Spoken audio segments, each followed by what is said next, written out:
Organisational structures. Okay, a little quick recap from AS. You should know this from AS. You've got your three different types of structure. You've got your hierarchical, which can be tall or flat. These are traditional methods. They tend to provide promotional opportunities because people can see an aspirational level to climb up. Then you've got your matrix approach, which is more based around individual smaller projects. And people from each functional area can come together, so marketing, finance, operations, HR, ICT, and they're given a little project to work on, and they work as a team collectively using their skills. Then you tend to have the entrepreneurial culture, which is very centralised. The owner takes control, they make quick decisions, and they only work with a small team around them. And that tends to be your structures you get with an organisation. Now, within a large organisation, typically you will have lots of these structures taking place at the same time. You won't actually have one firm structure. So even in a hierarchical structure, you may have somebody in a matrix working in a team in a project. And that can lead to things taking place to make it more efficient. So in a structure, typically, you might look to what's called delayer, which means removing layers. And you can see here, I've took my tall pyramid and I moved to a more flatter pyramid. I've got rid of some of these layers in the middle and moved them over. And that's a great way, theoretically, of managing to reduce costs and produce savings.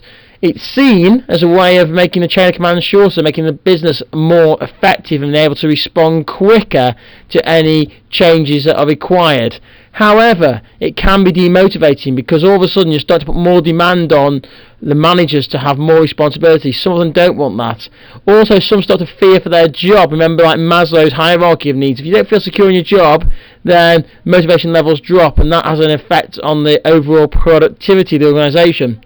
And the reason we talk about this is because fundamentally you've got to be able to think about how this can you use to improve competitiveness. So we're looking to try and improve the competitiveness of the organisation by using our human resources. We're trying to reduce our costs and increase our profitability. We want to make the overall organisation more efficient in the way that it operates. And the way that we can do that is by looking to move towards different structures, such as a centralisation approach. And this is where the decision making is focused very much around the senior managers. So there's very few people who make the decisions. However, it's normally quick, it's tighter controlled, and you get a strong leadership, you get a strong culture that comes out there. It's very power driven. And typically this is ideal for organisations who are trying to survive or in a period of crisis in their business. So they want to adopt this centralisation approach, which means that you're going to try and be more competitive in the longer run. You've also got this other option, strange enough, which is called decentralisation, and that's where you take away the decision-making authority and you give it to subordinates, people within the business. You empower them.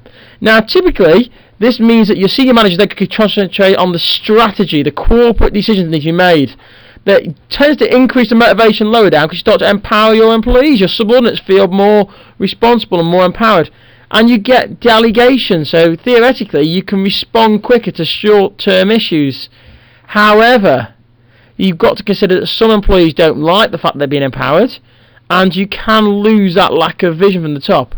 Typically in a growing organisation this will happen because the entrepreneur can't physically remain in control of everything in the organisation.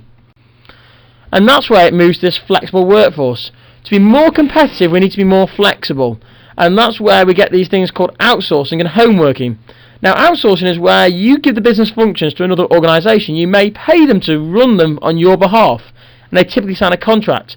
A great way to increase capacity in the short term, however typically it's more expensive per unit, and it can be dangerous because you might be giving your competitive advantage to one of your rivals.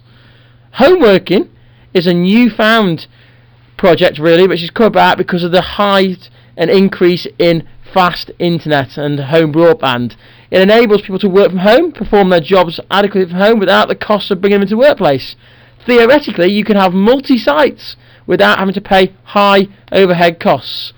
These are all methods that can improve the overall effectiveness of the workforce and the operations within the workforce.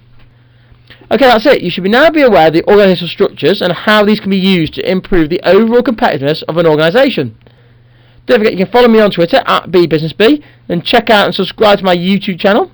Don't forget you can tweet me any areas of business you want me to cover in the future, and visit my website beebusinessbee.co.uk.